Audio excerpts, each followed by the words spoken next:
Welcome guys. GK MCQ gem के channel में आपका बहुत बहुत स्वागत है। आज हम डिस्कस करने वाले 131 से नेक्स्ट। ठीक है, पिछले वीडियो में काफ़ी सारे क्वेश्चन हमने डिस्कस किए थे और बहुत ही इंपॉर्टेंट क्वेश्चन है गाइज।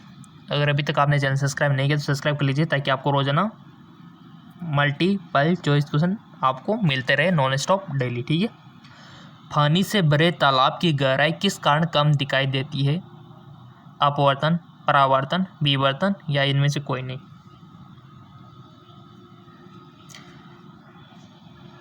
चूज कर लिया होगा आपने। इसका राइट ऑप्शन होगा आपका, लेट मी चेक, अपवर्तन। अपवर्तन के कारण क्या होता है? गहराई कम दिखाई देती है। अगर ये क्वेश्चन इसी प्रकार से पूछ लिया जाए कि पानी में रखी हुई कोई भी पेंसिल हो गई, छड़ हो गई, मुड़ी हुई क्यों दिखाई देती है, किस कारण से दिखाई देती है, फिर आपका आंसर क्या होगा?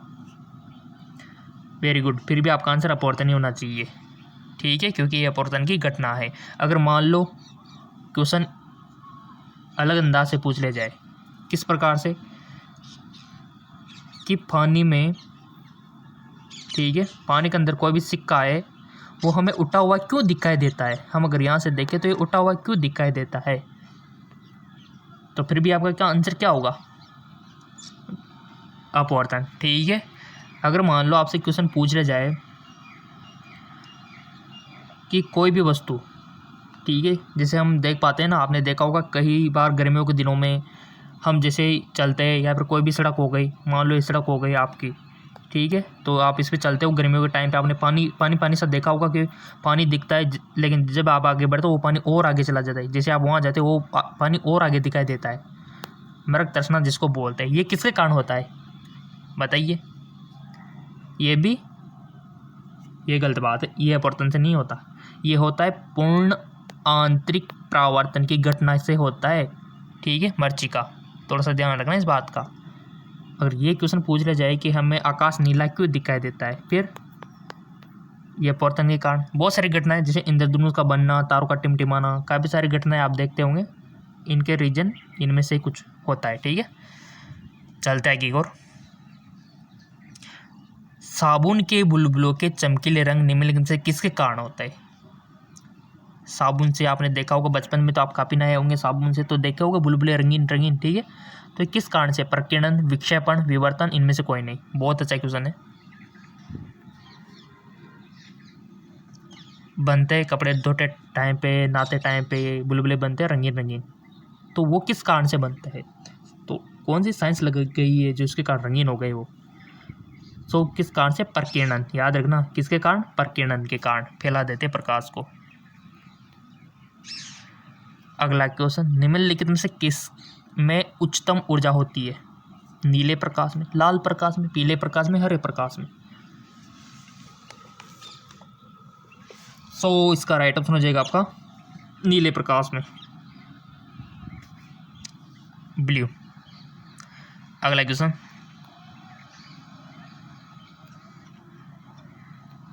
निम्नलिखित प्रक्रमों में से किस एक के साथ पद CMY के संबंधित है? Offset printing, voting machine, railway संकेतन, इनमें से कोई नहीं। Right option offset printing. जल में वायु का बुलबुला किसकी भांति व्यवहार करता है? उत्तल लेंस या फिर उत्तल दर्पण या फिर अवतल लेंस या फिर अवतल दर्पण? बहुत अच्छा क्वेश्चन है। सो इसका राइट ऑप्शन है आपका अवतल दर्पण। याद रखना, क्वेश्चन काफी बार पूछा जा चुका है, अवतल दर्पण की भांति काम करता है। और कितने अच्छे MCQs है। प्रकाश की गति किसके बीच से जाते हुए न्यूनतम होती है? हमने आपको बताया था कि ध्वनि की गति, प्रकाश की गति दोनों ऑपोजिट होती है। ध्वनि जो है ठोस में अधिक होती है, द्रव में कम होती है, वायु में और कम, निर्वात में 0। ठीक है, जबकि प्रकाश की गति निर्वात में तेज, वायु में थोड़ी कम, द्रव में थोड़ी कम, ठोस में बिल्कुल कम। ठीक है, उल्टा है एक दूसरे के। तो प्रकाश की गति किसके बीच से जाते हुए न्यूनतम होती है? बता दो, अब तो हमने बता दिया आंसर। वायु, जल, कांच, निर्वात, किसमें कम होगी प्रकाश की गति? जी हाँ, बिल्कुल कांच। कांच क्योंकि एक ठोस है और ठोस में कमी होती है वैसे। ठीक, चलता है और। कल का वीडियो देखा होगा तो समझ में आ गया होगा। किसी तारे के रंग से तारे का क्या पता चलता है? तारे की दूरी, तारे का तापमान, तारे का भार, तारे का आकार। रंग से क्या पता चलता है? बहुत अच्छा क्वेश्चन, इंपॉर्टेंट क्वेश्चन। चूज कर लिया करो आप, बार बार कहने की जरूरत नहीं होनी चाहिए, आप वैसे चूज कर लिया करो जैसे हम आंसर इसका क्वेश्चन पढ़ते हैं, क्वेश्चन पढ़ के कंप्लीट तो आंसर सोच लिया करो आप ही, क्योंकि आंसर तो हम बता ही रहे सभी का, कोई दिक्कत वाली बात है ही नहीं। तारे का ताप, ठीक है, क्या पता चलता है? तारे का ताप। अगले क्वेश्चन लॉन्ग है तो थोड़ा एडजस्ट भी हम कर सकते हैं इसको, वो ज़्यादा लॉन्ग है तो कोई दिक्कत नहीं। निम्नलिखित स्थितियों में से किसमें दोपहर को आपकी छाया सबसे छोटी होती है? क्वेश्चन क्या पूछना चाहता है? थोड़ा सा दिमाग लगाओ कि निम्नलिखित तिथियों में से किसमें दोपहर को आपकी छाया सबसे छोटी होती है? 12 अप्रैल, 2 मार्च, 18 मार्च या फिर 21 जून। सो इसका राइट ऑप्शन हो जाएगा आपका 21 जून। अब आपसे पूछ लिया जाए कि 21 जून को क्या मनाया जाता है, आपका आंसर क्या होगा? जी हाँ, बिल्कुल 21 जून को अंतर्राष्ट्रीय योगा दिवस मनाया जाता है। ठीक है, अंतर्राष्ट्रीय योगा दिवस मनाया जाता है 21 जून को। और आपसे पूछ लिया जाए कि विश्व पर्यावरण दिवस कब मनाया जाता है? सबको पता है, 5 जून। चलता है क्यों, ये बेसिक इन्फॉर्मेशन है, याद होना चाहिए आपको। पीले रंग का पूरक रंग है? नारंगी, लाल, नीला, हरा। पीले रंग का पूरक रंग का आपको बताना है। सो गाइस जो है आपका नीला। अगला क्वेश्चन, पानी के ऊपर तेल परत का चमकना उदाहरण है? व्यतिकरण का, प्रकीर्णन का, अपवर्तन का, इनमें से कोई नहीं। पानी के ऊपर तेल परत का चमकना उदाहरण है। राइट ऑप्शन इज व्यतिकरण का। पढ़ा ना व्यतिकरण आपने 12th में, बहुत अच्छा चैप्टर है व्यतिकरण। विनाशी व्यतिकरण का नाम सुना होगा आपने। चलता है एक और। अगला क्वेश्चन है आपकी कंप्यूटर मोबाइल स्क्रीन पे। तरणताल वास्तविक गहराई से कम गहरा दिखाई देता है, इसका क्या कारण है? स्विमिंग पूल में आप सब नहाए हो तो कम गहरा दिखाई देता है, लेकिन जैसे कूदते हो, छलांग लगाते हो तो काफ़ी गहरा होता है। ये कम गहरा क्यों दिखाई दे रहा है? प्रकीर्णन, व्यतिकरण, अपवर्तन, प्रकाश। सो इसका राइट ऑप्शन अपवर्तन के कारण ऐसा दिखाई दे रहा है आपको। क्वेश्चन इंपॉर्टेंट है और आपके लाइक जो है ना, आपके लाइक मिलते रहेंगे तो हम भी क्वेश्चन अपलोड करते रहेंगे, कोई दिक्कत वाली बात नहीं। सारे काम छोड़ के हम पहले वीडियो बनाते हैं, देखो आपके लिए, क्योंकि आपके लाइक से मोटिवेशन मिलता है। ठीक है, तभी तो आपको नॉन स्टॉप मिलते रहते हैं ना क्वेश्चन। बाह्य अंतरिक्ष में किसी अंतरिक्ष यात्री को आकाश दिखाई देगा? सिंपल सी बात है, अंतरिक्ष में है तो अपवर्तन तो होगा नहीं, अपवर्तन नहीं होगा तो सिंपल सी बात है ब्लैक ही दिखाई देगा, क्योंकि अपवर्तन के कारण तो नीला दिखाई देता है, और वो ही नहीं होगा तो फिर ब्लैक दिखाई देगा। तो ये तो क्वेश्चन आप सभी को आ गया होगा, ब्लैक दिखाई देता है, क्योंकि वहाँ पर एयर वेयर कुछ भी नहीं है तो अपवर्तन ही नहीं होगा। क्वेश्चन लॉन्ग है बट ईजी है कि अबिंदुकता का दोष दूर करने के लिए निम्नलिखित में से किस लेंस का प्रयोग किया जाता है? एक होता है निकट दृष्टि दोष, एक होता है दूर दृष्टि दोष, और एक होता है जरा दृष्टि दोष, एक होता है अबिंदुकता दोष। तो किस लेंस का प्रयोग किया जाता है? अवतल लेंस, उत्तल लेंस, सिलेंडरी लेंस और दीपोक्सी लेंस। गाइज हम आपको बता दें, ये जितने भी दोष है ना, निकट दृष्टि दोष, दूर दृष्टि दोष, जरा दृष्टि दोष, ठीक है, इनका थोड़ा सा ध्यान रखना। यहाँ से इनका सॉल्यूशन पूछा जाता है कि कौन सा लेंस किस में काम करेगा। ठीक है, तो इसको थोड़ा सा याद होगा वैसे बेसिकली आपको, क्योंकि आप 10th से पढ़ते आ रहे हो ना इसको। तो बताओ फिर आंसर इसका कि अबिंदुकता का दोष दूर करने के लिए किस लेंस का प्रयोग किया जाएगा? अवतल, उत्तल या फिर सिलेंडर या फिर दीपोक्सी। ईमानदार से बताना, आप अपनी ईमानदारी नहीं खोगे तो कितने भी आगे आप जा सकते हो ज़िंदगी में, याद रखना ईमानदारी। सो गाइज आपने चूज कर लिया होगा इसका आंसर, चेक करने जा रहे हैं हम, तो ये लीजिए सिलेंडरी लेंस इसका राइट ऑप्शन हो जाएगा, करेक्ट। अगला क्वेश्चन, थोड़ा सा इसको जूम कर लेते हैं ताकि आपको अच्छा दिख जाए, हमारे स्टूडेंट को कोई भी दिक्कत नहीं होनी चाहिए। एक प्रिज्म से गुजरने पर जो प्रकाश सबसे अधिक अपवर्तित होता है वह है? प्रिज्म पता है ना, हरा, बैंगनी, लाल, नारंगी, कौन सा है? एक प्रिज्म से गुजरने पर जो प्रकाश सबसे अधिक अपवर्तित होता है, ऐसे क्वेश्चन बनते हैं आपके, देखो। सो चूज कर लिया होगा आपने, इसका राइट ऑप्शन बैंगनी, याद रखना, बैंगन से याद रख लेना, बैंगनी, क्योंकि बैंगन सीधा सा होता है ना, तो इसी प्रकार ये सबसे अधिक अपरिवर्तित है। अब क्वेश्चन बन सकता है कि सबसे अधिक परिवर्तित कौन सा है, फिर क्वेश्चन ऐसे भी बन सकता है, तो थोड़ा सा उसको ध्यान रखना। उसमें प्रिज्म का इधर से लाइट बहते रंग विभाजित होता है, कौन सा अधिक विचलित है कौन सा नहीं है, उसका ध्यान रखना थोड़ा। आपका एंट्रांस एग्ज़ाम क्लियर हो जाए फिर तो कोई दिक्कत वाली बात नहीं है, हम एंट्रांस एग्ज़ाम क्लियर करवाने के लिए तो ये कर रहे हैं। वस्तुओं का आवेशन किसके हस्तांतरण के फलस्वरूप होता है, न्यूट्रॉन, प्रोटॉन, इलेक्ट्रॉन, पॉजिट्रॉन। और हम आपको नॉलेज उतनी दे रहे हैं जिससे आपका एंट्रांस एग्जाम क्लियर हो जाए, ना तो उससे ज़्यादा ना उससे कम, ठीक है। अगर ज़्यादा देंगे तो आपकी मेमोरी फुल हो जाएगी, ठीक है, और कम देंगे तो आपको एंट्रांस में दिक्कत होगी, तो लेवल वही है जो आपके एंट्रांस में काम आएंगे। वस्तुओं का आवेशन किसके हस्तांतरण के फलस्वरूप होता है, neutron, proton, electron, positron. Electron. अगला क्वेश्चन, और किसी भी क्वेश्चन में देखो मिस प्रिंट लग रही हो तो कमेंट कर देना, उसका सॉल्यूशन हम मिलकर निकाल लेंगे, ठीक है ना। अति चालक का लक्षण है उच्च पारगम्यता, अनंत पारगम्यता, शून्य पारगम्यता, निम्न पारगम्यता। अति चालकता का लक्षण, तो राइट ऑप्शन हो जाएगा आपका उच्च पारगम्यता। शुष्क सेल है प्राथमिक सेल, द्वितीयक सेल, तृतीयक सेल, इनमें से कोई नहीं। राइट ऑप्शन इज प्राथमिक सेल, प्राथमिक सेल, ठीक है। अगला क्वेश्चन, तड़ित चालक का आविष्कार किसने किया, Lord Stern, Benjamin Franklin, Graham Bell, इनमें से कोई नहीं। तो राइट ऑप्शन हो जाएगा आपका बेंजामिन फ्रैंकलिन ने।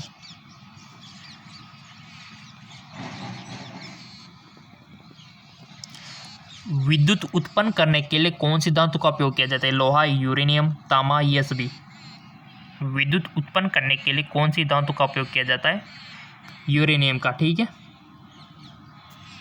यूरेनियम का, याद रखना यूरेनियम।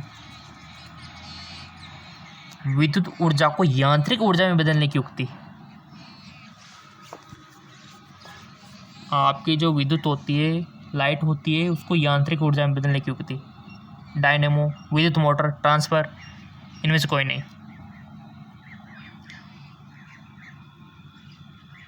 सो इसका राइट ऑप्शन हो जाएगा आपकी विद्युत मोटर, क्योंकि लाइट लेके कोई भी यांत्रिक कार्य कर सकती है, जैसे कि पंखा का घूमना, ठीक है, आपके जो दही से घी बनाने वाली मशीन आती है, कोई भी रोटेशन चीज़ हो गई। अगर इसका उल्टा पूछ ले जाए कि यांत्रिक को विद्युत में कन्वर्ट करने वाली युक्ति, फिर क्या बोलोगे, फिर आपका डायनेमो सही होगा, जनरेटर सही होगा, जनरेटर आप जिसको बोलते हो, ठीक है, वो आपका सही होगा। चलते आगे एक और। अगला क्वेश्चन है, एकीकृत परिपथ में प्रयुक्त अर्धचालक चिप निम्न की बनी होती है। अर्धचालक का ध्यान रखना, ये पूरा चैप्टर है आपके सेमीकंडक्टर वाला, 101% क्वेश्चन आएगा यहाँ से हमारा, ठीक है। सिलिकॉन, जिरकॉन, कार्बन, इनमें से कोई नहीं। देखो, एकीकृत परिपथ में प्रयुक्त अर्धचालक चिप निम्न की बनी होती है, तो वो बनी होती है आपके सिलिकॉन की। अगला क्वेश्चन, प्रत्यावर्ती धारा को दिष्ट धारा में यानी कि एसी को डीसी में परिवर्तन करने वाली युक्ति को क्या कहते हैं। बहुत अच्छा क्वेश्चन है गाइस, ये तो इंपॉर्टेंट है। रेक्टिफायर, ट्रांसफार्म, या फिर ट्रांसमीटर, या फिर इनमें से कोई नहीं, जो आपकी एसी को डीसी में कन्वर्ट कर दे, एसी को डीसी में, याद रखना, इंपॉर्टेंट है क्वेश्चन। सो गाइज वो है आपका रेक्टिफायर, याद रखना क्या है, रेक्टिफायर। अगर क्वेश्चन उल्टा बन जाए तो, कि डीसी को एसी में बदलने वाली युक्ति कौन सी है, क्वेश्चन तो बन सकता है, देखो दिमाग लगाओ थोड़ा सा, डीसी को एसी में, तो याद रखना वो है इन्वर्टर, ठीक है। क्या है, इन्वर्टर। आप देखा होगा इन्वर्टर किसी के घर में लगा होगा तो कि बैटरी होती है बड़ी बड़ी सी, जबकि बैटरी में तो क्या होता है, डीसी होता है। उससे आपके पंखे कैसे चल गए, क्योंकि उसने इन्वर्टर ने कन्वर्ट कर दिया एसी में, ठीक है। इन्वर्टर भी साथ में होता है उनके, और वो बैटरियाँ होती है ना, वो डीसी करंट प्रोवाइड कराती है, इन्वर्टर्स को कन्वर्ट करके एसी भी सप्लाई करता है। तो ऐसे उल्टा भी याद रखा करो। तो यहाँ पर एसी को डीसी में कौन बदलेगा, रेक्टिफायर, ठीक है। चलते हैं, क्वेश्चन अच्छे है और हम आपको अच्छे से समझा रहे हैं, फिर भी कोई दिक्कत हो तो फेसबुक इंस्टाग्राम पे पूछ सकते हो, लिंक हमने नीचे दे रखा है फेसबुक इंस्टाग्राम का, आपके लिए डिस्क्रिप्शन में लिंक दे रखा है इंस्टाग्राम फेसबुक का। हस्ताई चुम्बक बनाए जाता है तांबे के, इस्पात के, नरम लोहे के, से बी के, बताइए। हस्ताई चुम्बक परमानेंट होता है, आपने देखा होगा एक अस्थायी चुंबक, एक अस्थायी चुंबक। तो ये किसके बनाए जाते हैं? इस्पात के। किसके? इस्पात के। अगला क्वेश्चन, चुंबकीय क्षेत्र का मात्रक होता है? Weber, domain, Gauss, Henry. चुंबकीय क्षेत्र का मात्रक चूज कर लिया होगा आपने, वैसे 5 सेकंड का टाइम हम आपको देते हैं। चुंबकीय क्षेत्र का मात्रक होता है गॉस। किसी भी क्वेश्चन में अगर आपको डाउट हो, मिस प्रिंट हो, गलत सा लग रहा हो, समझ में नहीं आ रहा हो तो कमेंट कर देना, नेक्स्ट वीडियो में सॉल्यूशन हम आपको बताएंगे। शुष्क सेल में जो ऊर्जा संग्रहित हो रहती है वह है उसमें ऊर्जा, रासायनिक ऊर्जा, विद्युत ऊर्जा, इनमें से कोई नहीं। शुष्क सेल में जो ऊर्जा संग्रहित हो रहती है, राइट ऑप्शन रासायनिक ऊर्जा। ठीक है, रासायनिक ऊर्जा। बिजली के पंखे की गति बदलने के लिए प्रयुक्त साधन है? स्विच, रेक्टिफायर, रेगुलेटर, अन्य। बिजली के पंखे की गति बदलने के लिए होता है ना कम ज़्यादा करने का, उसको क्या बोलते? अगर मान लो सर्दी लग रही है तो कम कर देते हो, गर्मी लग रही है तो उसको तेज़ कर देते हो, आपके हाथ में होता है ना वो, उसको क्या बोलते हैं? वेरी गुड, उसको बोलते हैं आप रेगुलेटर। ठीक है, रेगुलेटर यानी कि नियंत्रक, जिससे आप नियंत्रण कर सको। अगला क्वेश्चन, फेराडे का नियम किस प्रक्रिया से संबंधित है? फेराडे का नियम इंपॉर्टेंट है, देख लेना गाइज, क्वेश्चन बन सकता है फेराडे के नियम से। गैसों का दाब, क्वेश्चन आपके 11th और 12th से ही आएंगे, बाहर कहीं से भी नहीं आएंगे। 11th 12th अच्छे से देख लो, अच्छे से कंप्लीट कर लो, जो हम पढ़ा रहे हो पढ़ लो, एनसीईआरटी को फॉलो कर लो, 100% सिलेक्शन है। फेराडे का नियम किस प्रक्रिया से संबंधित है? गैसों का दाब, गैसों की अभिक्रिया, तापमान एवं दाब, इलेक्ट्रोलाइसिस। तो राइट ऑप्शन हो जाएगा आपका इलेक्ट्रोलाइसिस, फेराडे का नियम। ठीक है, और क्वेश्चन ये भी कम लग रहे हो तो हमारा जेके लोन जॉब चैनल है, जेके लोन जॉब चैनल, इसका भी लिंक नीचे डिस्क्रिप्शन में दिया हुआ है। निम्न में से कौन विद्युत अचुम्बकीय है? इंपॉर्टेंट, डायामैग्नेटिक, पैरामैग्नेटिक, आपके जो प्रति चुम्बकीय, लौह चुम्बकीय, अनुचुम्बकीय है। यहाँ से क्वेश्चन 100% बनेगा गाइज, तो उसको उदाहरण भी देख लेना, परिभाषा भी देख लेना। तो यहाँ पूछा गया है कि निम्न में से कौन विद्युत अचुम्बकीय है? कोबाल्ट, क्रोमियम, तांबा, निकल। तो राइट ऑप्शन हो जाएगा आपका तांबा। अगला क्वेश्चन, चुंबकीय अमोतर और भौगोलिक अमोतर के बीच के कोण को क्या कहते हैं? चुंबकीय आघूर्ण, चुंबकीय नति, चुंबकीय दिक्पात, इनमें से कोई नहीं। तो राइट ऑप्शन है आपका चुंबकीय दिक्पात। अगला क्वेश्चन, निम्नलिखित में से कौन सा एक प्रकृति में अनुचुंबकीय है? हाइड्रोजन, ऑक्सीजन, नाइट्रोजन, लोहा। निम्नलिखित में से कौन सा एक प्रकृति में अनुचुंबकीय है? अनुचुंबकीय वो है आपका ऑक्सीजन। क्या है आपका? ऑक्सीजन।